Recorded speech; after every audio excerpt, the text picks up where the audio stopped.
kegiatan kami hari ini, ya Allah, kiranya Bawaslu Kabupaten Pali meminta seluruh lapisan masyarakat serta peserta pemilu 17 April 2019 mendatang untuk dapat mengawal pesta demokrasi agar berjalan dengan sukses dan lancar.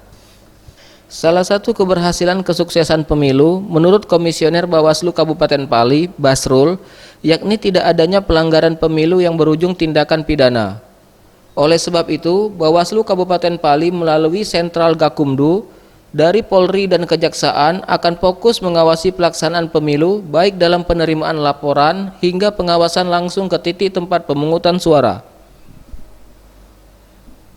Beberapa unsur pelanggaran pemilu yang dapat dikaji atau diproses berdasarkan undang-undang untuk dapat ditindak pidana pemilu seperti money politik, hoax, kampanye hitam, keterlibatan ASN, keterlibatan perangkat desa.